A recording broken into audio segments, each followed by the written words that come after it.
commence à arriver, donc on va attendre D'accord, encore on va attendre, je 30 recommence secondes. comme Non, d'habitude. non, tu recommences pas, mais tu D'accord. représenteras rapidement, oui, le temps que je Oui, partage. oui, oui. Tout à fait. En tout cas, j'en profite pour vous féliciter de la démarche. J'ai trouvé que c'était super, ces lives avec tous ces intervenants, etc., dans cette période qui est la nôtre. Je suis très contente et très en joie de participer avec vous à cette initiative. Et je vois le commentaire de Manuel sur mon casque. Donc, j'en profite pour remercier la personne qui me l'a prêté, qui se reconnaîtra. J'ai couru après là, au village de Pau pour trouver un casque qui fonctionne. Et voilà, j'ai trouvé. Ça a du bon de vivre en collectif. Il y a toujours plein de matériel partout qu'on peut se prêter. Voilà. Tu peux y aller. Ouais, on peut y aller, c'est bon, il y a Voilà. une vingtaine de personnes. Bonjour à tous. Salut. D'accord, bonjour à tous. Bonjour à tous. Donc, nous sommes ce soir avec Elfie Reboulot, qui est autrice du livre dont vous voyez la couverture certainement sur votre écran, qui est aussi maman de 2 enfants. Donc, qui vient pour nous parler de son livre et certainement d'autres sujets qui vont être abordés dans la conversation. Et bien sûr, la première question, Elfie, c'est que tu nous dises un peu qu'est-ce que c'est que l'agisme. Ah oui. Je sais que ton livre répond, mais tout le monde, justement, je pense que tout le monde n'a pas lu le livre sur ce live chat et tout le monde est là pour en entendre parler. Oui, alors l'agisme, tout simplement, si on se réfère au mot en tant que tel, on connaît le racisme, donc qui est un ensemble de discriminations liées à la race d'une personne. Le sexisme, pareil, lié au sexe. L'agisme, donc lié à l'âge. C'est un terme qu'on connaît surtout pour les personnes âgées. Au départ, je le mets évidemment entre guillemets. Et moi, j'ai décidé d'élargir ça parce que je me suis aperçue qu'il y avait énormément de discriminations liées au jeune âge. Donc les bébés, les enfants, les adolescents, et des types de traitements indignes qui n'étaient souvent pas vus, pas reconnus, qui étaient reproduits pour la plupart du temps. Donc l'agisme, c'est ça, et cet ouvrage, il était là pour essayer de les cibler, de les reconnaître, et puis aussi de voir comment est-ce qu'on pourrait faire autrement, voilà, si on le souhaite. Est-ce que tu peux donner un exemple concret d'une situation au quotidien où tu as pu apercevoir de l'agisme? En fait, j'en vois tout le temps, partout. Enfin, c'est très, très courant. Si on considère ne serait-ce qu'une journée normale, alors on peut parler du quotidien, puisque c'est quelque chose qui nous parle à tous. En général, si je prends moi, par exemple, quand je me réveille, j'ai envie de m'habiller d'une certaine façon, selon mon humeur, je m'habille de cette façon-là. Je trouverais que c'est tout à fait intrusif et malvenu si quelqu'un arrive en me disant non, je pense que tu devrais mettre ci, mettre ça, par exemple. Ensuite vient l'étape du petit déjeuner. La plupart du temps, moi, j'en prends pas. Et pareil, je trouverais tout à fait malvenu et intrusif que quelqu'un arrive en me disant mais si tu dois manger et à cette heure-là et manger tel et tel type d'aliment, par exemple. Ça peut être ce genre de choses. Et puis, on peut poursuivre la journée quant à l'école et à la façon dont on va décider de consacrer notre intelligence, notre attention, notre force physique, notre force intellectuelle, etc., et affective. Dans quelle direction on va mettre ça? Oui, j'observe que les jeunes personnes, la plupart du temps, n'ont pas spécialement leur mot à dire, voire n'ont pas leur mot à dire du tout sur la direction de leur attention. C'est être dans un rapport de domination en fait face à l'enfant. Finalement, c'est se comporter comme si on était l'adulte était un être supérieur par rapport à l'enfant et donc avait des droits par rapport à l'enfant. Oui, c'est ça. Il y a nettement une question de domination. Et d'ailleurs, ça s'explique largement quand on voit la façon dont fonctionne notre société de manière plus générale, où on en est encore beaucoup à fonctionner à travers des logiques de domination et de soumission du plus fort, considéré comme le plus fort envers le plus faible, à travers différents critères qui sont tout à fait discutables. Donc, il y a ça, cette habitude relationnelle-là qui est là. Et il y a aussi beaucoup de fils qui se mélangent, notamment quant au fait d'être responsable de cet être que l'on accueille, etc. Et de mélanger cette responsabilité-là, en effet, avec une part d'intrusion et de domination. C'est de mélanger aussi la transmission, par exemple, avec imposer des certitudes, et croire qu'on détient voilà, la vérité parce qu'on est un adulte. Par exemple, on sait bien aujourd'hui à quel point tout ça est à relativiser. Voilà, Oui, je voulais venir un petit peu en arrière, puisque tout à l'heure, quand je t'ai demandé qu'est-ce que c'était que l'agisme, tu m'as dit que c'était un mot qui existait déjà et qui était surtout utilisé pour les personnes âgées. Alors, bon, on va certainement passer le reste de notre heure à parler plutôt des relations entre les adultes et les enfants, mais est-ce que tu peux me dire, puisque tu as trouvé tu es arrivé à ce terme qui donc existait déjà, hein, des ismes, des fameux ismes, et qui était utilisé pour les personnes âgées. Actuellement, on parle aussi quand même pas mal des personnes âgées. Est-ce que aussi tu peux donner des exemples de ce qui t'a attiré vers ce terme-là et puis comment tu as voulu le transposer? Parce que est-ce que l'agisme, en d'autres mots aussi, est-ce que l'agisme va aussi de l'adulte vers la personne âgée? Et Oui, est-ce oui. que tu vois des similitudes avec les traitements, ce que tu viens de décrire par rapport aux enfants? Oui, tout à fait. D'ailleurs, il y a un chapitre de mon livre qui traite de ce sujet-là en particulier, qui s'appelle Vieillesse et discrimination.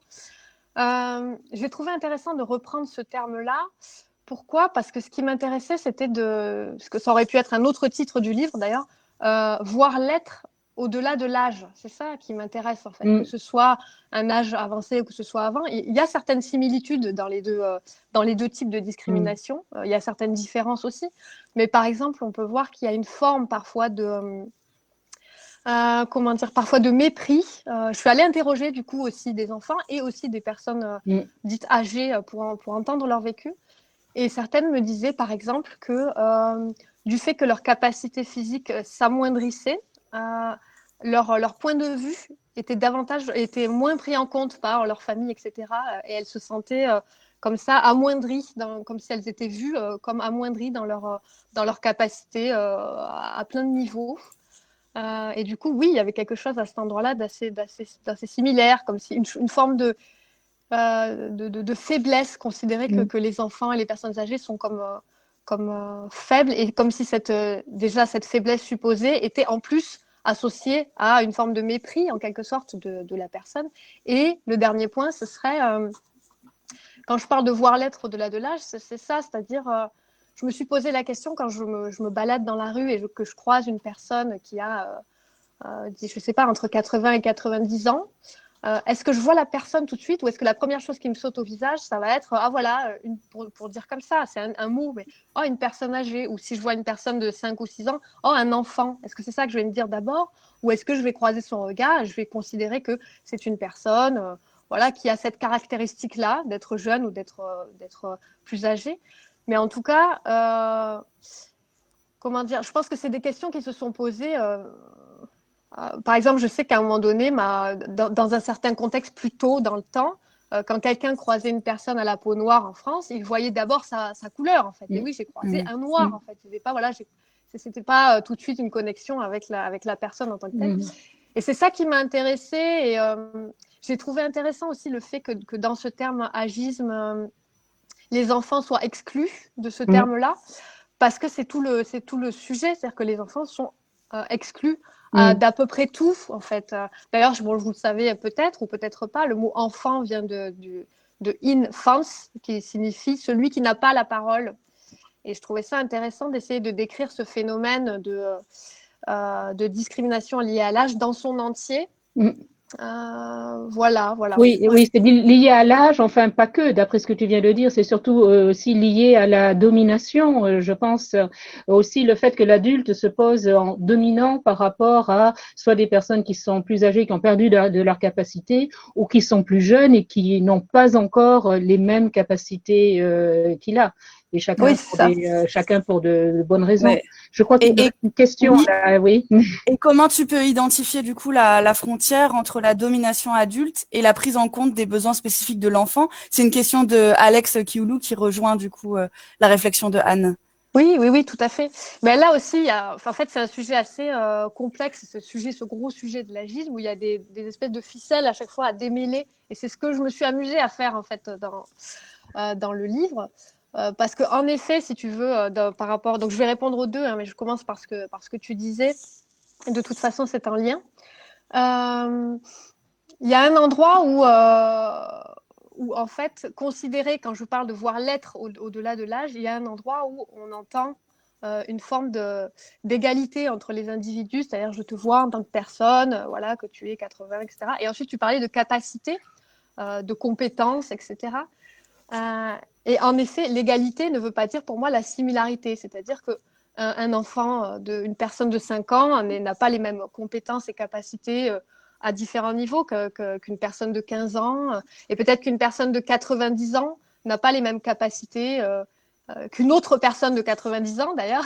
Il n'y a pas de généralité à faire justement par rapport aux âges, mais dans les tendances, ou qu'une personne de 40 ans, ou seulement dans toutes ces spécificités qui sont liées à différents critères et qui sont aussi liées à des critères d'avancement en âge, quelque part, eh ben, ça n'empêche pas qu'à un endroit, il y a une dimension dans laquelle, en prenant en compte toutes ces spécificités, il y a une forme d'égalité dans tout simplement notre statut d'être humain, en fait, dans le fait, dans notre singularité, dans notre individualité. Et même pour moi, un enfant qui vient de naître, qui a un jour et dont les capacités sont tout à fait limitées en termes d'autonomie dans le monde, en termes de...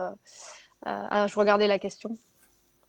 Et ben, même cet individu-là, il bénéficie pour moi de la même, voilà, de la même intégrité en tant qu'individu humain que quelqu'un d'autre.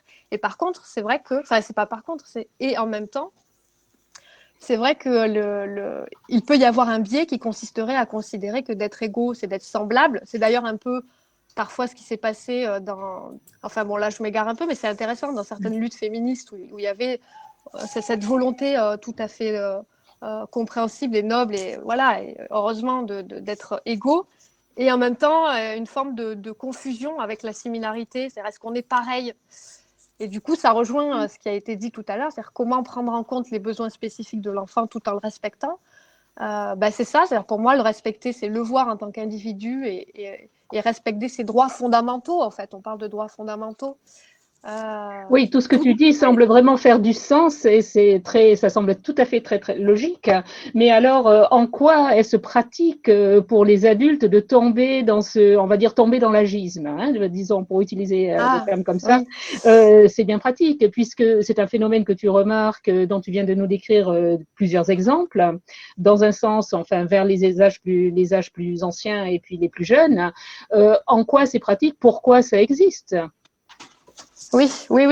Déjà, je ne sais pas si on peut dire tomber dedans, parce que j'ai l'impression qu'on y est bien dedans déjà. Ça fait longtemps. Depuis longtemps. Donc, ça veut dire que c'était très pratique, certainement. Oui, pratique. Oui, de toute façon, se remettre en cause, surtout pour les personnes qui sont dans une posture dominante, oui, c'est jamais très confortable ou pratique, ou en tout cas d'un certain point de vue, parce qu'il y a un autre point de vue où c'est aussi une libération que de se départir de ce rôle de dominant.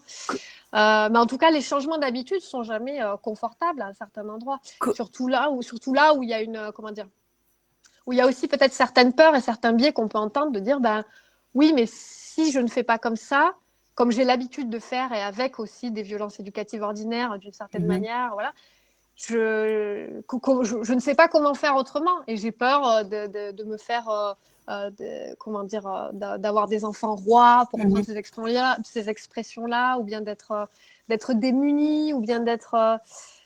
du coup, oui, ça demande en effet des ressources et du courage, et surtout de la confiance, je dirais, et, avant tout en soi et en ses enfants. Comment tu en es arrivé là, toi? Quelle a été ta prise de conscience par rapport à ce positionnement sur l'agisme?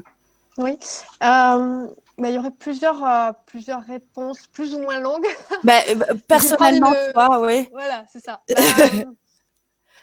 Je pense qu'en fait, ce qui me vient en premier lieu, c'est...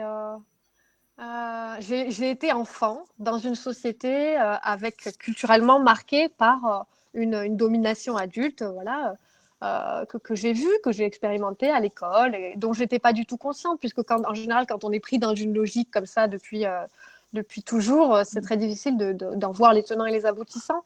En tout cas, je l'ai vécu. Et c'est vrai que... Tu l'as vécu au départ de manière confortable, ou il y a eu une progression? En tant qu'enfant, je l'ai vécu. Je pourrais pas dire que je l'ai vécu de manière confortable, mais en tout cas, je n'étais pas consciente des enjeux. C'est plus tard que je me suis rendu compte. D'ailleurs, comme la plupart du temps, quand on s'intéresse à l'éducation démocratique ou unschooling, etc., on voit plein de personnes qui nous disent, et moi j'en faisais partie, qui nous disent, en fait, moi j'avais l'impression d'avoir été heureux à l'école, d'être. Et là, je prends conscience en fait de toute la violence que je me suis imposée à plein d'endroits, à plein de niveaux. Et quand j'étais dedans, je ne m'en rendais pas forcément compte. Donc, il y a eu ce parcours-là qui a été mis en relief après par mes recherches, etc. Moi, j'ai toujours travaillé auprès des enfants parce que c'est des personnes avec qui je me sens spontanément assez à l'aise, en fait, tout simplement. Et avec Tu qui es j'aime passer thérapeute, du c'est temps. ça? Tu accompagnais des enfants en thérapie ou des familles? Oui, bah là j'étais remontée plus loin, c'est-à-dire vraiment au tout début, quand j'étais animatrice, par exemple, pour payer mes études en psycho, ce genre de choses. Et puis je suis devenue mère jeune aussi. Ça a très tôt fait partie de mes préoccupations, l'éducation, etc. Oui, c'était là très très tôt. Voilà, j'ai eu la chance d'avoir des parents aussi quand même qui se questionnaient à leur manière sur la question éducative et qui étaient assez ouverts aussi et qui donc m'ont permis en tout cas d'ouvrir une sorte de brèche pour moi-même continuer à réfléchir à ce sujet-là. Et oui, je crois qu'ensuite, c'est dans mon travail en tant que psy, j'ai commencé à avoir certains déclics sur le fait que certaines choses ne tournaient pas complètement rond par rapport aux attentes des parents qui venaient avec leurs enfants, avec certaines attentes. Et je voyais le décalage avec le vécu des personnes en face de moi. Et à ce moment-là, j'ai rencontré tout ce qui tournait autour de l'éducation démocratique et ça a commencé à me faire découvrir le unschooling, différentes choses que je connaissais assez peu. Et oui, je dois dire que ça a beaucoup, beaucoup nourri mes réflexions sur le sujet de la domination adulte de manière générale et de comment faire autrement aussi. Oui. Alors, dans ce que tu nous as envoyé là pour illustrer ce Facebook Live et qu'on a mis, je pense, sur notre Facebook, tu nous as envoyé une photo assez rigolote qui dit est-ce que tous les enfants, cette bande de sauvages? Ah, oui. Oui, alors justement, parce qu'on est justement, cette série vient dans cette période de confinement. C'était l'occasion de lancer tout ça, où on voit des témoignages de parents qui n'en peuvent plus parce que justement, les enfants sont cette bande de sauvages. Comment ça se passe pour toi? Qu'est-ce que tu en penses avec ta vision et la réflexion que tu as sur l'agisme? Oui, cette photo, ça faisait un moment que je l'avais en stock, j'avais envie de m'en servir. Je sais pas pourquoi ce titre m'est venu quand on m'a proposé cette interview. C'est ce titre qui m'est venu. Oui, dans le contexte actuel, évidemment, ça prend aussi une dimension différente parce que pour beaucoup de familles qui sont enfermées sans même possibilité de sortir, il y a beaucoup d'énergie en présence différente dans un même espace et c'est pas forcément facile à gérer. Ce que je dirais, moi, c'est que je vis actuellement, par exemple, dans un collectif d'une vingtaine d'individus où il y a des adultes d'âge différents, des enfants d'âge différents, et j'observe qu'on a vraiment tous un rythme de vie qui est qui est différent, une façon de fonctionner, un tempo qui n'est pas le même. Et tout l'enjeu, là, il va être de partager des espaces et du temps avec des personnes avec qui on peut avoir évidemment énormément d'amour et d'affinité, etc. Mais avec qui on n'a pas forcément les mêmes rythmes et les mêmes façons de fonctionner, les mêmes idées, les mêmes. Et pour moi, ce qui est important dans ces cas-là, c'est de réussir à faire entendre les besoins de chacun. C'est vrai que parfois, j'ai observé qu'on sort de manière assez logique d'un climat donc de domination adulte très fort et que du coup, sans savoir comment s'y prendre et pour bien faire, il peut y avoir aussi une survalorisation des besoins de l'enfant par rapport aux besoins du parent et qui à un moment donné crée donc un déséquilibre et où forcément il y a quelque part un sacrifice qui est fait, soit un sacrifice de l'enfant, soit un sacrifice du parent qui va soit craquer au bout d'un moment parce que tout simplement il n'en peut plus, soit qui va se faire du mal, retourner vers lui ses émotions. Oui, parce que c'est justement ce dont on parle actuellement, quoi, des parents qui n'en peuvent plus. Comment peut se faire ce déclic vers cette remise en question? Donc tout à l'heure, on parlait, en filigrane, tu parlais de zone de confort, en fait, dans laquelle on est. Donc il faut sortir peut-être d'une certaine zone de confort. Comment peut se faire ce déclic ou comment la situation actuelle pourrait-elle aider? Vraiment dans le concret, comment on peut se faire ce déclic? Je crois que c'est beaucoup une question de communication, de qualité de communication, de qualité relationnelle en fait. Pour moi, quasiment tout passe par là. C'est-à-dire qu'il y a déjà un retournement de regard à faire la plupart du temps, et je crois que ça c'est tout à fait salutaire, c'est-à-dire quand il y a une situation qui peut être compliquée, de pouvoir retourner son regard pour voir ce qui se passe, essayer de se connaître. Finalement, on parle de l'agisme, c'est sortir de cette zone de confort dont tu parles, c'est aussi beaucoup réussir à retourner le regard vers soi et à voir à quel endroit c'est inconfortable pour nous, qu'est-ce qui se passe, qu'est-ce qui est en jeu. C'est une question de connaissance de soi, finalement, avant tout. Et c'est pour ça que je parlais de confiance en soi, que ça demande de la confiance en soi, de s'engager dans une telle démarche de transition. Il y a de l'amour de soi et de la connaissance et de la confiance en soi qui est nécessaire. Et du coup, une fois qu'on arrive à nourrir ça, ça peut permettre aussi de créer des espaces relationnels, et notamment avec les enfants, dans lesquels on va pouvoir exprimer ses émotions et ses besoins avec suffisamment de clarté pour que l'autre puisse les entendre. Et on peut le faire d'ailleurs de manière accessible, même avec un enfant tout jeune. Mais concrètement, pour quelqu'un qui ne l'a jamais vu, qui ne l'a jamais fait, parce qu'on est dans une période très particulière actuellement, où le temps est à la fois étiré et rétréci, et l'espace est aussi rétréci. Donc, ça veut dire que ce changement vers un autre regard sur soi-même, et puis donc un autre regard vers l'être humain qu'on a en face de soi, devrait, enfin, si on veut que les choses aillent bien, devrait se faire assez rapidement, peut-être même un peu plus rapidement que ce que cela pourrait se faire dans une période un peu plus normale, où il y a toujours un certain temps entre différentes séances de psy ou autre chose. Là, on est confiné, enfin certaines personnes sont confinées dans des endroits, et donc c'est l'occasion peut-être. Qu'est-ce que tu pourrais dire concrètement à quelqu'un pour, tu sais, pour vraiment déclencher? Oui, j'observe que cette période de confinement, elle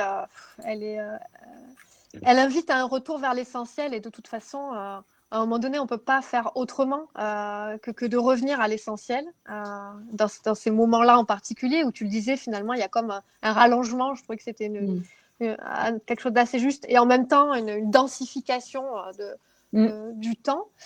Moi j'inviterais Oui. On a eu plein de questions en fait très concrètes de parents ou de futurs parents qui se posent la question sur la responsabilité de l'adulte envers l'enfant par rapport à leur sécurité physique, affective et morale.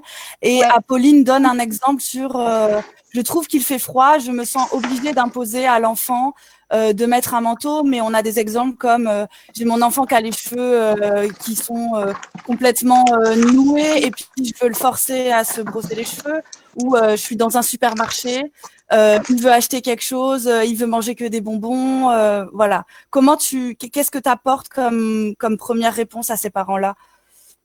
Hop. Après, il y a aussi toute une question de bon sens. Par exemple, la première question que je me dirais, c'est ce que je me pose à moi comme question, c'est au niveau de la sécurité physique, si je prends l'exemple du froid, est-ce que ce que je crois être une insécurité physique est lié à mes croyances, mes conditionnements, etc. Ou est-ce qu'il y a réellement un danger physique pour la personne? Ça vaut pour le froid, ça vaut aussi pour des enfants qui grimpent très haut. Moi, le mien grimpait à des mètres et des mètres de hauteur, par exemple. Et là, il y a pas mal de choses qui peuvent se questionner. Par exemple, le froid. Moi, j'ai vu des enfants ne pas se couvrir, c'est-à-dire ne pas s'habiller du tout en pleine montagne, en pleine neige pendant des hivers entiers, sans tomber malade du tout. Et au contraire, puisqu'ils avaient une immunité qui était très forte, puisqu'ils avaient l'habitude de s'exposer justement à des contraintes climatiques importantes. Donc, par exemple, il y a ça. Après, il y a des choses pratico-pratiques sur les cheveux. Je reprends ces exemples concrets, ça parle bien. Qu'est-ce que je ferais dans un cas comme ça? Simplement, j'exposerais déjà ce que je ressens à l'enfant en lui disant, voilà, moi, ça m'inquiète en fait de voir que tu ne te démêles pas les cheveux, parce que là, ce qui risque de se passer, moi, dans mon expérience, ce que j'ai vu quand il se passait ça, c'est que ça fait un énorme nœud, et après, ça fait un nœud tellement, tellement gros qu'au bout d'un moment, on ne peut même plus le démêler, on est obligé de couper les cheveux très courts, ou je ne sais pas, ou selon les expériences des uns et des autres, ou lui dire vraiment, moi, ça m'impacte que Et en même temps, moi, personnellement, j'irais jusqu'à laisser la personne suivre son expérience jusqu'au bout. C'est-à-dire que si elle veut avoir des dreadlocks, par exemple, il y a des tas d'adultes qui portent des dreadlocks et puis ça leur convient très bien parce que pour X raisons, voilà. Et du coup, ça ne me choquerait pas qu'un enfant puisse choisir sa coupe de cheveux jusque-là. Mais s'il y a un inconfort chez le parent, pour moi, c'est chouette qu'il soit exposé. Tout dépend de la manière dont il est exposé. Si c'est il faut se coiffer les cheveux parce qu'il faut, ou si c'est si tu ne les coiffes pas, il peut y avoir telle conséquence, ou je pense que, ou je. Il y a Voilà. une question qui va un peu plus loin de Amélie qui dit, voilà, tu as emmené ton enfant au parc, mais tu dois partir car tu as un rendez-vous prévu. L'enfant n'est pas d'accord. Est-ce que dans ce cas-là, décider pour lui, c'est de l'agisme? Non, je pense qu'il y a beaucoup d'espace de négociation. On vit, on vit ensemble en fait, tout comme un couple. Il y a plein de moments où dans un couple, c'est pas tout à fait pareil que de vivre tout seul. Oui, des fois, il y a des espaces de négociation et ça s'apprend au fur et à mesure. Et je crois que l'important, c'est aussi beaucoup la façon, le comment les choses sont faites. Il y avait aussi un exemple sur les bonbons là auxquels on n'avait pas encore répondu dans les supermarchés, etc. Pour moi, c'est hyper important de. J'ai l'impression même que je ne respecterai pas un individu s'il est avec moi dans un magasin et que il veut acheter des bonbons mais qu'il n'a pas d'argent pour ça et moi non plus ou que sais-je, que je le respecterai pas vraiment en lui achetant sans lui dire le fond de ma pensée par exemple ou là dans le cadre du parc en lui disant pas en lui partageant pas ma détresse en fait en disant mais voilà moi là j'ai un rendez-vous c'est vraiment important pour moi. Euh, et j'aurais envie en fait d'être complètement honnête, sincère et intègre avec cette personne et d'aller jusqu'à lui dire aussi peut-être à un moment, que c'est pas possible pour lui de rester seul dans le parc. Ça dépend de l'âge évidemment, mais s'il a 2 ans par exemple, et que du coup, oui, moi j'ai besoin d'aller à ce rendez-vous. Donc en fait, il y a aussi des. Il ne s'agit pas non plus de devenir dogmatique et de culpabiliser. J'ai vu aussi des parents dans énormément de culpabilité à chaque fois qu'il y avait une décision à prendre qui pouvait impacter un enfant. Pour moi, il y a aussi la façon de faire les choses, d'en parler, d'essayer d'intégrer au maximum et de ne pas renier ses besoins à soi et d'essayer de ne pas tout mettre dans le même panier, quoi. Parce que c'est souvent un peu ça qui est fait, alors qu'en fait, là, on a besoin de nuances dans ces moments-là. On a besoin de voir les choses avec beaucoup de nuances pour pouvoir essayer d'être au plus juste à chaque fois, Oui. sachant que dans le relationnel, on tâtonne en fait. Il n'y a pas de mode d'emploi non plus. Oui. Hein. Ouais. Ouais, on n'est pas toujours dans une bonne position ou un bon. Voilà, et donc il y a quand même un travail par derrière. Alors, parce que voilà, tu nous as donné des exemples concrets de comment toi tu ferais, d'attitude, et quel est le travail que le parent peut faire. Oui, tu parlais de ton inquiétude. Qu'est-ce qui se passe quand tu es inquiète? Pour éviter finalement que ça rebascule sur l'inquiétude de l'enfant et que l'enfant se mette à prendre l'émotion du parent. Toi, qu'est-ce que tu fais quand tu ressens tout d'un coup beaucoup d'émotions et que tu te sens plus capable de gérer? Oui, je me suis aperçue, si on reprend la peur, mais il peut y avoir différents types d'émotions, que de toute façon, ne pas exprimer une peur, ne pas exprimer une émotion, pour essayer de protéger, par exemple, un enfant. Dans certains cas, c'est pareil, il y a des moments où c'est à sentir au feeling selon les situations. On ne peut pas vraiment faire de généralité. Il y a certains moments où je sens que c'est vraiment de moi à moi et que j'ai quelque chose à aller voir. Et du coup, je vais aller le voir. Et ça ne concerne pas forcément. Peut-être le déclencheur aura été une attitude chez un enfant, par exemple, mais ça, je sens que ça n'aura été vraiment qu'un déclencheur. Et j'ai besoin d'aller vivre mon émotion, peut-être seule. Ou voilà, ça peut être quelque chose qui arrive. Après, ça peut être aussi, je peux ressentir le besoin d'exprimer cette émotion parce que je m'aperçois que le fait de l'exprimer tout en assumant sa responsabilité, ça permet justement de remettre les pendules à l'heure et de voir où se placent les responsabilités plutôt que de le faire porter. Si on reprend par exemple l'exemple du froid, mais en fait ça pourrait être autre chose. Le fait de ne pas dire que j'ai peur que tu attrapes froid, etc. Je ne sais pas, de ne pas en parler. Et soit de forcer en mettant un manteau, soit de forcer en ne disant rien, mais en s'inquiétant, etc. Et tout. Dans les deux cas, l'émotion est perçue. C'est dont je m'aperçois souvent. L'émotion est perçue surtout par les enfants, mais pas uniquement. Et du coup, je préfère en général, quand je sens que ça peut avoir un effet, l'expliciter, mais l'expliciter à la première personne, quoi, en disant voilà, je. Et ça permet en général aussi d'entamer un dialogue sur cette base-là, qui permet peut-être à l'autre aussi d'exprimer ce que lui ressent à ce moment-là. Et d'ailleurs, si ce n'est pas le cas, ça peut être aussi une invitation à exprimer voilà, c'est ce qui est en présence aussi pour la personne en face à ce moment-là. Ce que tu vas voir Et, finalement, c'est des moments traumatiques que tu as vécu dans l'enfance qui ressurgissent en fait face à la liberté que tu souhaites laisser à tes enfants, si j'ai bien compris. non, moi, ce que je disais, c'est que des émotions, euh, elles peuvent apparaître à n'importe quel moment dans nos vies, et notamment à des moments où on se sent, comment dire, au-delà de notre capacité adaptative, en fait. Il y a un moment donné où ça va dépasser un stade où il va y avoir besoin de prendre soin aussi de soi et de ce qui est vivant en soi.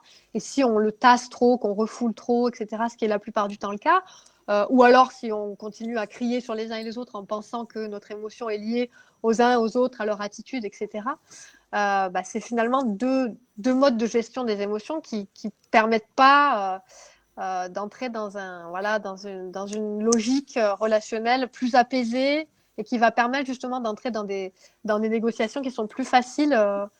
Parce qu'après, finalement, c'est des logiques relationnelles qui sont installées d'une manière ou d'une autre et qui sont tout à fait, je veux dire, qu'on peut tout à fait changer. Mais ça peut être des cercles vicieux ou des cercles vertueux. Oui. Et c'est vrai qu'il y a, et c'est ce qu'on disait au début, il y a souvent entre le cercle vicieux et vertueux un moment de transition qui est inconfortable. Et peut-être si je repense à cette maman dans le magasin, voilà, qui veut pas être violent en disant non et entraînant sa fille par le bras pour la sortir du magasin, et d'un autre côté qui veut pas, qui sait pas, qui est démuni, qui comment faire, enfin qui va pas non plus acheter tout ce que sa fille lui demande parce que ce serait complètement irrespectueux et d'elle et de sa fille. Et du coup là il y a peut-être en effet un espace d'inconfort et qui sera géré par les uns et les autres de manière différente, mais en tout cas qui fera certainement appel à des zones comment dire, de dialogue apaisé. Là, ça peut être, moi, ça m'est arrivé par exemple sur le parking d'un magasin ou quelque chose comme ça, de poser, de dire, bon, ben voilà, qu'est-ce qui s'est passé pour moi? Qu'est-ce qui s'est passé pour toi? Etc. Et une fois que ces logiques-là de dialogue sont mises en place, finalement, après, elles réapparaissent beaucoup plus spontanément dans la relation parent-enfant. Et bon, ça devient plus facile, en effet. Donc, c'est l'occasion de commencer à pratiquer, peut-être, après ces graines que tu nous plantes là. Je vois, Ophélie, que tu as mis la question de Jean-Guillaume là, parce qu'il y a l'adulte et le modèle, enfin, ou le travail que peut faire l'adulte sur soi-même et puis pour aussi montrer, mais le regard des autres.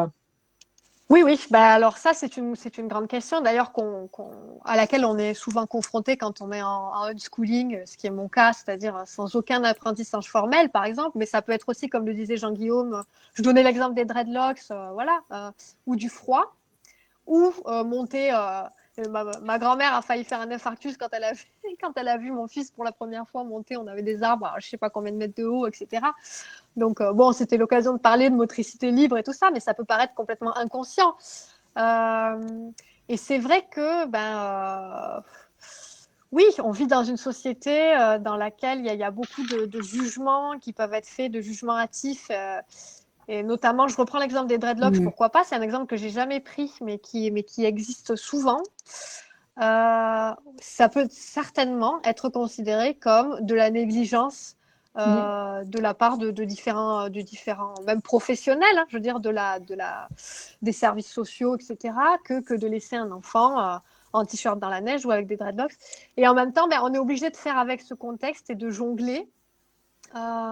Et de manière générale, bon, j'ai pas énormément d'expérience avec les services sociaux.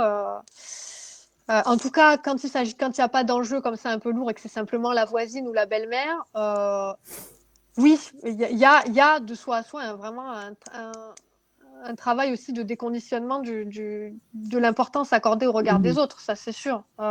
Et là-dessus, c'est vraiment un chouette enseignement, voilà quoi, à la fois pour soi et puis aussi pour pour les personnes qui partagent notre quotidien et notamment les enfants que de se permettre d'être qui on est. Après, c'est voilà, c'est tout le chemin d'une vie. Hein. Ouais, ouais, ouais. Tout à l'heure, tu as utilisé le terme négociation. Négociation, donc avec, bon, dans ce cas-là, ce sera avec un enfant, mais dans une négociation, ça veut dire que souvent, bon, enfin, on sait que les enfants peuvent être de très très bons négociateurs. C'est vrai. Donc, ça fait résonner quelque chose. Oui, mon fils. Alors, ben justement, parce que c'est un bon exemple. Il est connu pour être un excellent négociateur, même sur les marchés. Tu sais, il est toujours en train de. C'est un marchandeur, là. Ah ouais, non, mais il est il est très fort pour ça. Et en fait, je me suis demandé en fait pourquoi, à un moment donné, il insistait sur certaines choses. Tu vois, je voyais c'était plus de la négociation. Pour moi, la négociation, on était vraiment, tel que j'ai employé le terme, j'imaginais vraiment quelque chose de l'ordre de, nous sommes deux individus avec des besoins différents, bon voilà, on peut s'arrêter là, avec des besoins différents. Et donc forcément, à un moment donné, ces besoins vont entrer en conflit au sens premier du terme, pas au sens négatif entre guillemets du terme, c'est-à-dire ils vont se rencontrer et ils vont se heurter parce que peut-être moi j'ai besoin de calme à cet endroit-là, ou toi au même moment tu as besoin de danser sur de la musique fort, et inversement d'ailleurs, hein, bon bref par exemple. Et du coup je parlais de négociation en ce sens-là. On partage notre espace, on partage notre planète, d'ailleurs on a des besoins différents, comment les faire cohabiter sans sacrifier ni l'un ni l'autre, en essayant d'être dans une forme de respect la plus grande des uns et des autres. Voilà. Par contre, je me suis posé la question, il y a dans le mot négociation des fois quelque chose qui peut résonner comme un peu négatif, dans le sens, ouais, mon fils à un moment donné insistait, je comprenais pas, c'était plus de la négociation, c'était du harcèlement en fait, pour le dire comme ça. Et j'ai souvent vu ça. Et c'est vrai que quand on dit on négocie pas avec des enfants, des fois c'est ça en fait. Enfin, il y a différentes réalités, mais des fois il y a ça. Et du coup, je me suis aperçue, encore une fois, que ce qui était intéressant dans ce cas-là, dans mon cas, c'était vraiment de retourner le regard sur moi, parce Oui, que qu'est-ce que tu ressentais? non, c'est-à-dire que là où il était en train d'insister, c'est souvent, enfin c'est tout le temps, là où je m'étais positionnée de manière pas claire en fait. C'est-à-dire là où moi, dans mes bases, dans mon assise, dans mon socle, j'étais chancelante, j'étais branlante parce que par exemple, je sais pas, parce que pour X raisons, je disais non, mais dans ma tête, je pensais un peu oui, ou je sais pas, il y avait quelque chose, il y avait une espèce de brèche, il y avait quelque chose de pas clair. Quand je dis un nom clair, plein, entier, avec une présence qui est là, qui est affirmée, j'observe que là, en général, en face, il n'y a pas ce type de négociation qu'on peut considérer comme une forme de harcèlement. Et j'ai remarqué que oui, que chez les jeunes personnes davantage, quand quelque chose n'est pas clair, bah oui, on va gratter, voilà, pour voir. Et ça me permettait de clarifier et des fois de me rendre compte justement que je disais, ça rejoint, ça reboucle avec ce qu'on disait avant. Ça m'est arrivé souvent de dire non à quelque chose parce que j'avais pas envie en fait d'assumer le regard des autres, par exemple de la famille ou de je ne sais quoi, etc. Et du coup, c'était un non qui venait pas vraiment de ma profondeur, mais un non de facilité, de confort ou un oui, peu importe. Et du coup, oui, ça a été intéressant à ce moment-là, peut-être que le non soit gratté parce que ma position n'était pas claire. Est-ce que il y a une question de Charlotte d'Arteil qui demande si tu interviens quand tu constates de l'agisme dans la rue, parce qu'on a eu Marion Querc la semaine dernière qui nous disait que pour elle c'était important d'intervenir quand elle constatait des violences éducatives ordinaires. Elle intervenait gentiment en venant questionner la maman, peut-être en rassurant par rapport au regard des autres. Toi, tu agis comment dans ces conditions? J'ai l'impression qu'il n'y a pas forcément, enfin pour moi en tout cas, non plus de règles, c'est-à-dire qu'il faudrait agir à chaque fois ou ne pas agir à chaque fois ou agir d'une certaine manière. Moi déjà, je vais me poser la question, mais parce que c'est personnel en fait. Est-ce que je me sens là comment je me sens? Est-ce que je pense que mon état émotionnel, que l'état émotionnel qui génère ce que je viens de voir va me permettre d'avoir une intervention qui est pertinente? Et parfois la réponse est oui, parfois la réponse est non, ou alors une intervention qui va être différente. Souvent, j'aime à faire aussi un petit peu de la manière dont en parlait cette personne dont vous parliez, la réalisatrice si j'interviens, oui, je vais essayer évidemment de pas être moi-même agressive, etc., mais plutôt d'essayer de dénouer quelque chose. Ou alors, il m'arrive souvent Enfin, je trouve ça louable que chacun fasse ce qu'il sent à ce moment-là dans ce type de situation. Moi, il m'arrive souvent d'avoir une connexion avec l'enfant à ce moment-là, et ça peut être simplement un regard, un sourire, ça peut être simplement une phrase. Euh, et voilà, c'est ma façon de faire. Je sens que là, il y a quelque chose parfois qui passe Oui. et qui est précieux. Ouais, ouais, ouais. Par rapport aux questions, je voulais en revenir aux bonbons, par rapport aux questions de l'addiction aussi. Il y a beaucoup de questions par rapport aux écrans, par rapport à Ouais. l'addiction au sucre. Finalement, dans ta posture, comment tu fais pour asseoir ça et dire là, peut-être c'est stop, ou au contraire, tu fais confiance à l'enfant jusqu'au bout? Alors ben là, c'est pareil. J'ai l'impression que c'est toujours difficile de répondre. C'est comme si une réponse venait tout au bout d'une chaîne d'un contexte qui est global en fait et qui a une influence sur toutes ces questions. Alors Par exemple, concrètement, tu as un enfant qui est au supermarché et qui veut absolument des bonbons, ou qui veut manger que des bonbons, c'est-à-dire il veut pas manger autre chose. À midi, il demande des bonbons, et s'il a pas de bonbons, il mange pas. Comment tu réagis? euh, j'ai l'impression, enfin bon, voilà, moi sur cette question des écrans et des bonbons, il y a beaucoup de peurs qui s'expriment et ce que je comprends. Et il y a aussi, comme la plupart du temps avec les peurs, beaucoup de suppositions, beaucoup de fantasmes, et c'est toujours difficile de se positionner sur des choses qui en fait n'existent pas. Par exemple, moi j'ai observé mes enfants, ils ont on vivait en pleine montagne, il y avait pas de magasin, il n'y avait pas de bonbons, il n'y avait rien. Voilà, ils mangeaient des fruits et des légumes bio parce qu'il y avait que ça. Et puis on est arrivé ici avec voilà les supermarchés, et donc ça a été une découverte. Et donc il y a eu un espèce d'appel vers l'inconnu et donc le fameux bonbon. Euh, et du coup, il y a eu une période où je les ai laissés. En fait, bon, moi, je les ai complètement toujours laissés. Et où ils achetaient carrément des paquets de bonbons. Alors, qu'est-ce qui s'est passé à ce moment-là? Ben, moi, j'ai exprimé, comme je l'ai dit tout à l'heure, mes réserves et mes craintes et mes peurs et mes doutes en jeu, en disant, voilà, dans mon expérience, de ce que je connais et les études que j'ai vues, et on a regardé les études, etc. Mais avec humilité aussi, parce que j'ai aussi des témoignages sur le sucre qui sont vraiment intéressants dans le sens, le côté contre-productif de l'interdit par rapport au sucre, voilà, peut être tout à fait exploré aussi. Et donc les enfants, ce qu'ils ont fait dans mon cas, c'est qu'ils ont consommé des bonbons pendant un certain temps, voilà, et puis en fait ils ont arrêté, quoi, tout simplement parce que il y en a, je sais plus, il y en a un qui avait eu mal au ventre, j'ai eu un peu mal au foie. Et donc, par exemple, là, moi, j'ai fait le lien avec eux, de leur dire, ah, ben, tu vois, peut-être, qu'est-ce que tu en penses, peut-être que ça peut être lié avec le sucre que tu as mangé, ou bien, je sais plus, une lassitude, en fait, une lassitude. Ils ont laissé tomber ce truc-là du sucre. Mais ce que je disais tout à l'heure dans l'importance du contexte, c'est aussi que, comment dire, les comportements addictifs, c'est une vaste question. Il n'y a pas juste la substance en tant que telle qui est en cause. Et par exemple, je sais que eux, comme je vous ai dit, ils étaient dans un environnement où ils avaient l'habitude de consommer une nourriture physiologique, etc. Où il y a un soin qui était apporté, en tout cas de ma part, au sujet de l'alimentation. Et tout ça, ça a une influence. C'est-à-dire que c'est toujours pareil sur les écrans. Voilà, ça me fait doucement rire. À chaque fois, je vois les parents qui s'inquiètent, etc., mais qui passent énormément de temps eux-mêmes devant les écrans. Et pareil sur le sucre, en fait. Moi, voilà, j'ai dit aux enfants, moi, j'ai fait le choix de ne pas manger de sucre raffiné. Je leur ai expliqué pourquoi. Et je pense que ça a plus d'influence en leur disant, ben voilà, moi, j'ai eu des problèmes de santé liés à une alimentation déstructurée. Je vous partage mon expérience. Pour moi, c'est ça l'importance de la transmission. C'est pour ça que la transmission est importante pour moi. Et pour moi, c'est plus intéressant en tout cas, qu'une interdiction pure et simple. D'accord. Voilà. Ok, merci en tout cas pour ton partage d'expérience. On va en revenir par rapport à la question de l'agisme, notamment sur la minorité, et sur toi, qu'est-ce que tu penses sur la notion de minorité, majorité, en lien aussi avec le travail des enfants? Ouais.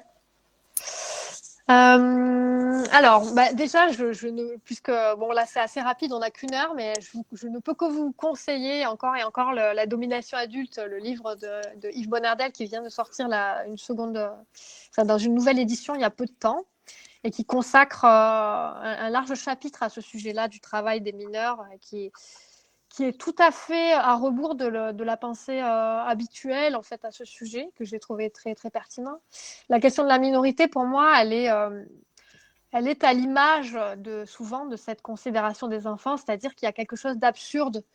Il y a quelque chose d'absurde à considérer, évidemment, que une personne de 17 ans et demi n'est pas capable de voter, par exemple, alors qu'une personne de 18 ans et 3 jours l'est. Je veux dire, cette barrière qui voudrait donner des capacités avant ou après, des compétences avant ou après, qui est simplement liée à un nombre de tours de soleil, n'a aucun sens, surtout quand on observe, par exemple, deux individus, pour reprendre la majorité, deux individus de 18 ans, voilà, qui peuvent être complètement différents en termes de, voilà, de différents types de développement de certaines capacités, envie, enthousiasme. Est-ce que tu penses finalement qu'on peut envoyer un enfant de 17 ans, 16 ans aller voter? Ah bah tout à fait. Moi je pense que si une personne même plus tôt considère lui-même qu'il a suffisamment de conscience politique voilà, pour percevoir différents enjeux et qu'il a envie de faire un choix et de s'exprimer en tant que citoyen, oui, je trouve que ce serait tout à fait normal qu'on le fasse. Et d'ailleurs, le débat sur le droit de vote des femmes n'est pas si ancien et c'était tout à fait les mêmes types de réflexion, quoi. Ou alors c'était, bah oui, mais du coup, elle va voter comme son mari, alors là, ça va être pareil. On va dire, oui, mais du coup, les enfants, mais pas forcément, enfin, je veux dire. Et alors, si on abolit cette différence entre donc minorité et majorité, comment on peut envisager donc la question de la sexualité et notamment de la pédophilie? Oui, bah ça, c'est une grande question parce que il y a différentes réalités qui s'explorent à cet endroit-là, et c'est vrai que c'est un sujet qui est extrêmement sensible, évidemment, et ce qui fait en général, qui crée beaucoup de réactions. Je pense que là, ce qu'on peut considérer comme un changement physiologique, qui a donc pour moi plus de sens en tout cas que simplement une décision administrative au niveau de l'âge, c'est un individu qui est prépubère, un individu qui est post-pubère. Il y a quelque chose qui se passe. En tout cas, il y a simplement, on peut constater une capacité à procréer ou pas. Mais encore, j'ai aussi reçu des témoignages de personnes qui avaient une puberté extrêmement tardive et qui voilà, se considéraient comme très matures. Bon. Donc, sur le sujet de la sexualité, pour moi, il s'agit aussi oui, d'essayer de voir, et de la pédocriminalité. Il ne s'agit pas comment dire, de dépénaliser la pédocriminalité. Ce ne serait pas du tout l'objet. Ce serait d'essayer de faire plus de nuances. Voilà, par exemple, je soutiens aussi. Je me rappelle d'une jeune femme que j'avais rencontrée qui avait 16 ans et qui était très mature d'un certain point de vue et qui voulait avoir le droit de disposer de son corps comme elle l'entendait et qui ne le pouvait pas. Et je trouve que c'était injuste. Et par exemple, cette considération-là, elle n'a rien à voir avec le fait par exemple, de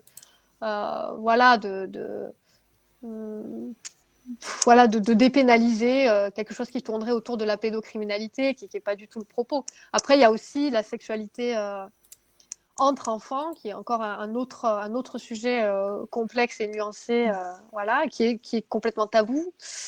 Donc, j'ai l'impression que ce serait des sujets sur lesquels on aurait beaucoup, beaucoup, beaucoup à nettoyer au niveau de notre mémoire collective, parce qu'il y a énormément de traumatismes, parce qu'il y a énormément d'abus, mais qu'en fait, on reboucle avec le début. Pourquoi est-ce qu'il y a eu autant d'abus sur les enfants? C'est aussi parce que ce sont des proies faciles, entre guillemets, évidemment, puisque ce sont des personnes qui ne disposent pas, ont l'habitude de ne pas disposer de leur corps comme elles le souhaitent, qui ont souvent pas de relais pour exprimer lorsqu'il y a des abus, etc.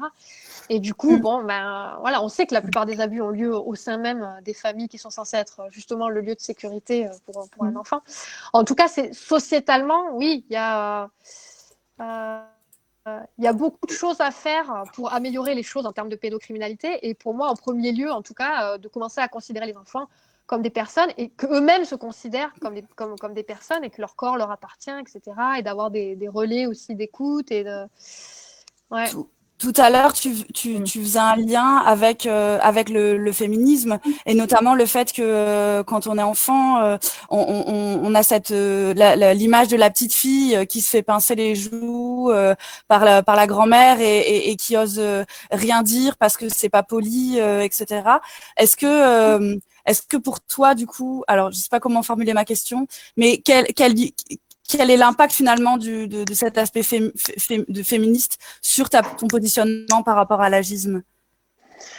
Oui, alors c'est vrai que dans ce cas-là, il y a plusieurs réalités. Les enfants qui se font pincer les joues, bon, malheureusement, il y a des filles et des garçons, et forcer le bisou, etc., qui est déjà, oui, le début d'une Oui, je crois que c'est les filles et les violence. garçons. Hein.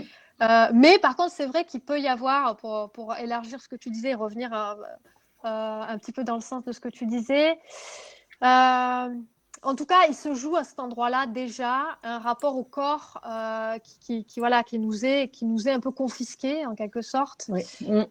Et c'est vrai que c'est quelque chose qui peut continuer plus tard et qui peut, des attouchements par exemple.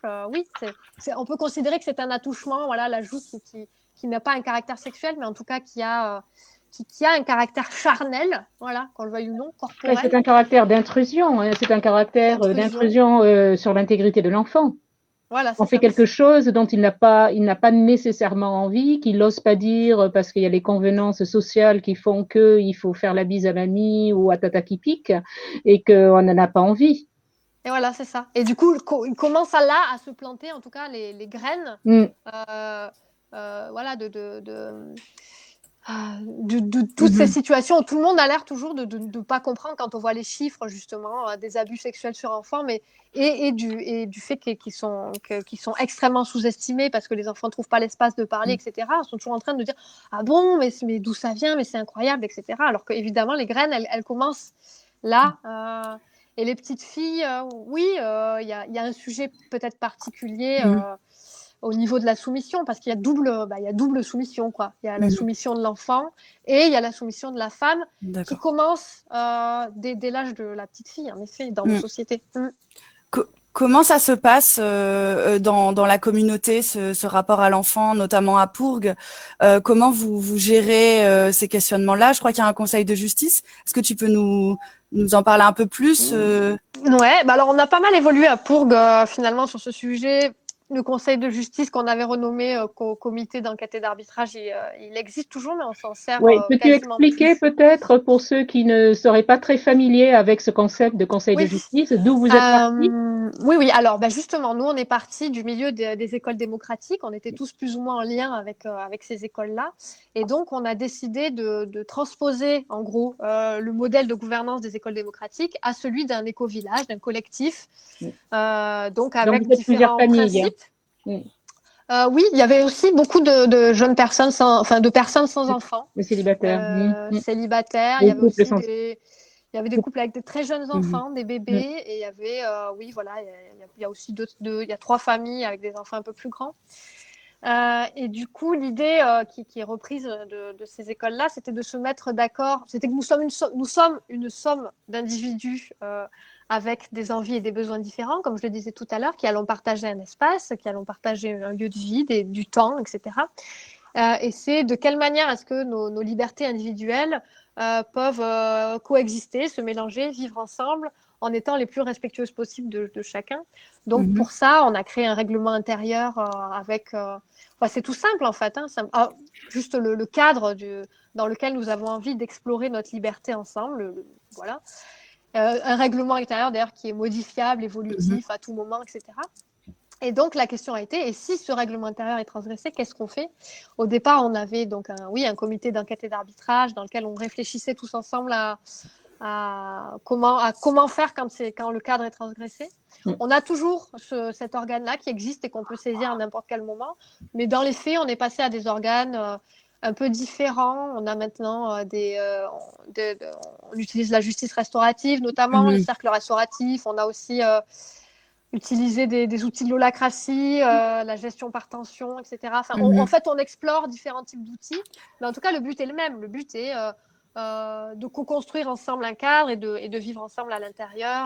Voilà. Et concrètement, ça veut dire que ton fils, s'il n'est pas d'accord avec toi, est-ce qu'il a le droit de t'amener donc devant le Conseil de justice? Est-ce que c'est déjà arrivé? Oui, oui, c'est arrivé. Nous donner un exemple concret? Oui.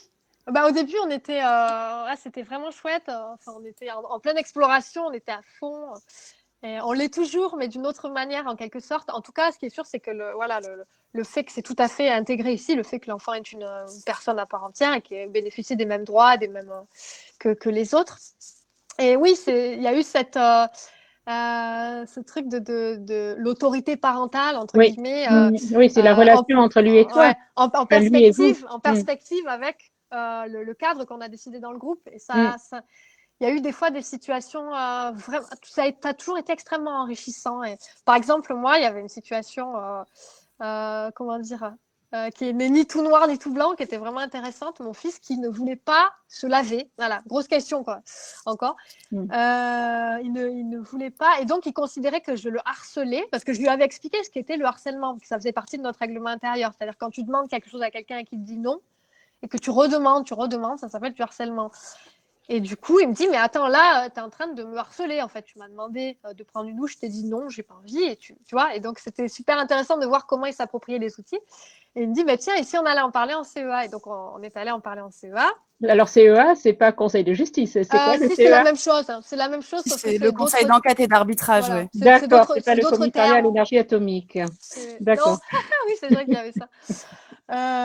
Et du coup, ce qui s'est passé à cet endroit-là, c'est que j'ai pu exprimer aussi, moi, justement, je lui avais exprimé aussi mes craintes, c'est-à-dire, on a notamment une règle qui s'appelle hygiène, c'est une autre règle, c'est-à-dire qui veut qu'on ait un comportement, notamment dans les espaces qu'on partage, en fait, parce qu'après, sinon, le reste, chacun fait ce qu'il veut, mais que ça n'impacte pas les autres, en tout cas, un manque d'hygiène, entre guillemets.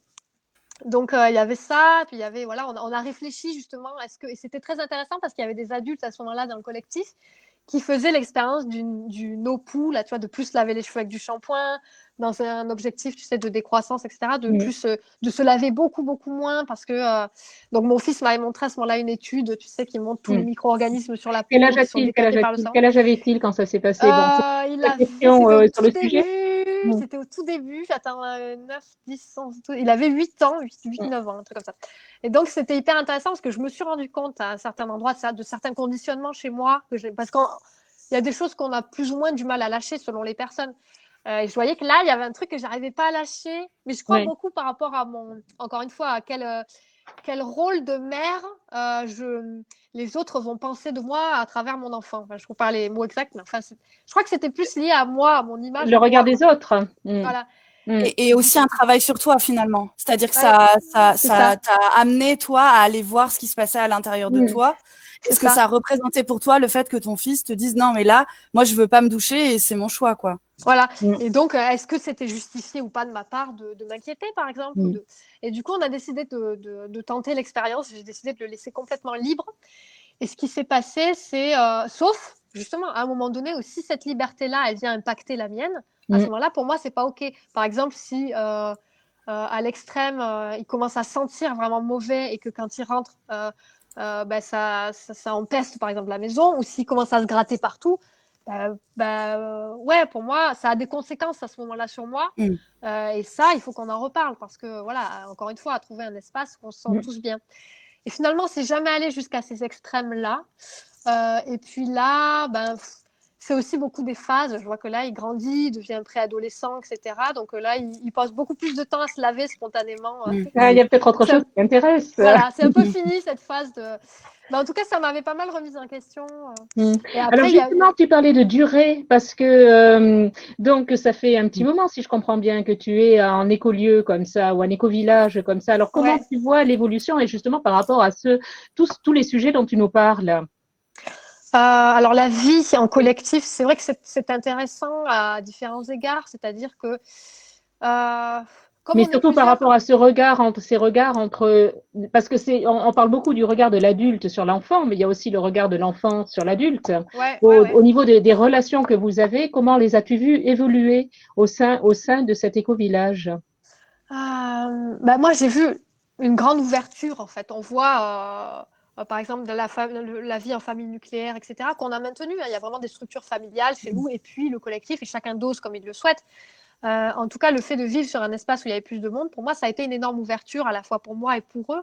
Pour eux, parce que justement, ça leur permet de voir d'autres visions du monde que celles de papa et maman. Et donc, voilà, ça ouvre des espaces possibles d'exploration du réel, en quelque sorte. Et puis pour moi, ça permettait aussi d'avoir des feedbacks parfois d'autres personnes, parce que moi, j'étais preneuse de ça beaucoup. Sur des logiques relationnelles que j'avais avec mes enfants, que c'est comme dans un couple, encore une fois, c'est-à-dire que des fois dans les familles, on est tellement tout le temps tous ensemble que je n'arrivais pas et les psys, encore pire que tous, je n'arrivais pas à avoir du recul sur certaines choses que je vivais, certaines logiques relationnelles qui étaient en place avec mes enfants. Et le fait d'être plusieurs dans cette démarche-là, ben oui, ça a pu être, ben tiens, regarde, avec beaucoup de bienveillance à chaque fois, parce que c'est aussi un de nos socles, de dire, ben, tu vois, là, par exemple, je me rappelle d'une fois d'une discussion que j'avais eue avec Ramine, où on était dans la cuisine, et je sais plus, mon fils venait de jouer à un jeu, je sais plus quoi, puis il arrive et il me dit, ah ouais, il a dit un mot genre, ah, je l'ai éclaté au jeu, tu vois, j'ai tout gagné, Ouais. un truc comme ça. Et puis, tu vois, et pareil, hein, un peu le regard des autres, un peu moi en tant que mère, je me dis, oui, mais tu sais, la compétition, parce que la collaboration, c'est mieux. Enfin, bon, un truc mieux dit que ça, tu vois, mais il y avait quand même un truc comme ça. Et puis tout à coup, ben, voilà, ça a donné lieu à une conversation avec Ramine. Bon, voilà, on arrive à cet endroit-là. Oui. On arrive déjà. Oui, Ramine Farangui, qu'on retrouvera la semaine prochaine sur la thématique de la désobéissance civile. Et on est déjà à 1 heure. Est-ce que tu acceptes de rester encore une dizaine de minutes avec nous? Oui, complètement. J'ai une question par rapport au mot que tu emploies, la bienveillance. Je sais que tu es très critique par rapport à ce mot, notamment aux cours d'empathie qui peuvent avoir lieu au Danemark. J'aimerais bien avoir ton positionnement sur la bienveillance. Oui, c'est vrai. Il y a un chapitre du livre qui s'appelle Les masques bienveillants, ce que j'ai appelé comme ça. Et la petite phrase que j'ai mis en début, c'est l'enfer est pavé de bonnes intentions. Ça, je le pense, je le pense vraiment. Ce qui se passe avec on peut mettre beaucoup de choses derrière un mot. Et d'ailleurs, on le voit, la plupart des dictatures dans le monde se sont faites au nom de la liberté, de la libération des peuples, de je ne sais quoi, de l'amour. Qu'est-ce qu'on n'a pas fait au nom de l'amour, par exemple Oui, ou du bien des peuples, tout simplement. Du bien commun, de tout ce qu'on veut. Ou du bien, c'est pour ton bien, voilà, c'est pour ton bien. Mais une petite dédicace à Alice Miller, enfin, je veux dire. Donc, bienveillance, oui, souvent, j'observe dans les courants que je voyais qui utilisaient beaucoup ce mot de bienveillance. C'était plutôt comment arriver à mon but, c'est-à-dire je sais ce qui est bien pour mon enfant et je vais essayer de l'amener à ce que je crois qui est bien, mais avec douceur, avec manipulation la plupart du temps. Et ça s'appelait de la bienveillance. C'est une sorte de manipulation finalement. Oui, ça reproduit une certaine violence. Oui, c'est ça. Et d'ailleurs, oui, la violence n'est pas forcément explicite et on le voit. D'ailleurs, c'est des violences qui sont beaucoup plus difficiles à démasquer puisque justement elles portent une sorte de masque. Et se voir à cet endroit-là quand on est dans cette posture, c'est très difficile en fait parce que justement, ça demande de lâcher la plupart du temps des idéologies auxquelles on tient, une certaine image de soi aussi auquel on tient, etc. et de l'éducation et tout. Et du coup, c'est plus difficile pour moi parfois de parler de ces sujets-là et d'arriver à une certaine remise en question d'un parent quand il se croit entre guillemets bienveillant que quand il est déjà dans une démarche à dire ben voilà, je sais que là je suis violent et je voudrais faire autrement. Mais du coup, c'est étonnant que vous ayez choisi de garder le Conseil de justice à Pourgue, puisque on reste dans le même paradigme sociétal actuel, alors que l'idée d'un écolieu, c'est finalement aller vers un changement de paradigme sociétal. Oui, le conseil d'arbitrage, ça peut être vu de différentes manières et ça peut être vécu de plein de manières différentes. Simplement, pour moi, c'est un organe qui garantit à un endroit que le cadre est maintenu. Mais en effet, dans les faits, on s'en sert quasiment plus. On s'en sert quasiment plus. Pour finir, je voulais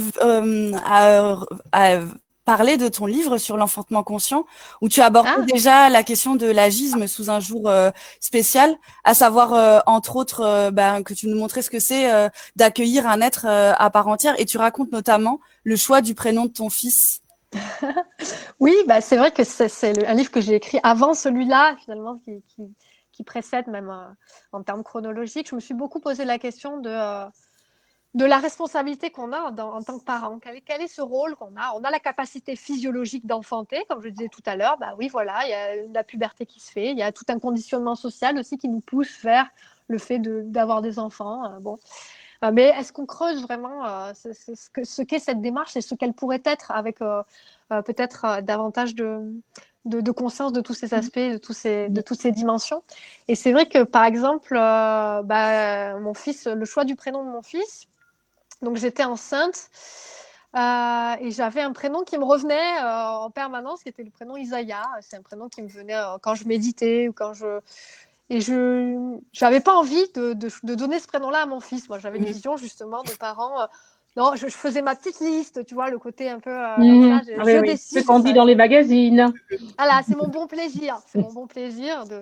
Et du coup, mais je sentais quand même, enfin, j'étais pas tout à fait familière avec ces notions-là à ce moment-là, mais il y avait tout un tas de synchronicités. Par exemple, j'ai reçu une lettre dans la même semaine avec alors que je me questionnais là-dessus, quelqu'un qui s'appelait Isaiah, où j'allumais la radio, c'était oui, machin, Isaiah, alors que c'est pas un prénom très courant. Donc je me disais, bon, il y a quelque chose à cet endroit-là, mais j'arrivais pas trop à lâcher. Et puis, vers 8 mois de grossesse, j'étais encore à me dire, bon, à me questionner là-dessus. Tu savais déjà le sexe de l'enfant? Non, non, non, je connaissais pas son sexe, mais je pressentais un garçon, mais pareil, ça restait une intuition. Et donc, je me suis adressée à mon enfant, mais sans y croire, hein, alors qu'il était encore en mon sein, en lui disant, bon, écoute, si c'est pas une lubie de ma part, et si vraiment c'est important pour toi de t'appeler Isaiah, si ça a un sens qui me dépasse dans une dimension à laquelle moi, j'ai pas accès facilement, qu'il se passe quelque chose là qui fait que je suis sûre que je suis pas en train de délirer et que voilà, que c'est vraiment ce prénom-là que tu veux porter. Par exemple, je croise quelqu'un là qui s'appelle Isaiah, quelque chose comme ça. Mais en le disant, tu vois, je pensais que ça n'allait pas arriver et que du coup, ça allait me déculpabiliser à choisir n'importe quel autre prénom. Donc finalement, tu étais déjà en fait dans une relation d'égal à égal avec l'être que tu allais accueillir. Oui, un professeur. J'ai une question Tu avais quand même envie d'aller vers les prénoms que tu choisissais. Oui, voilà. Non, mais du coup, et pour finir l'anecdote, j'ai arrêté cette méditation et je suis allée faire autre chose. Je pensais complètement à autre chose. Et il y a quelqu'un qui s'est présenté, en plus complètement remarquable, un gars avec habillé un peu à la médiévale, je sais pas, qui sortait complètement de l'ordinaire, qui est venu vers moi. Enfin voilà, un concours de circonstances et on s'est retrouvés tous les deux. Et à la fin d'une courte conversation, il m'a dit ah oui, en fait, je m'appelle Isaiah. Et du coup, je me suis assise, je me suis dit bon, bah. Ok, il y a peut-être quelque chose à... Et donc, j'ai décidé de donner ce prénom-là, que j'adore aujourd'hui. Évidemment, je ne verrai aucun autre prénom aujourd'hui que celui-là. Pour conclure, je voulais revenir dans le livre. Tu remets en cause les acquis de Piaget et je trouve ça intéressant que tu nous partages finalement tes recherches et pourquoi tu remets en cause Piaget sur le développement de l'enfant. Oui, alors attends, une petite seconde. Ah. Et qui est Piaget peut-être déjà, pour ceux qui ne connaissent pas.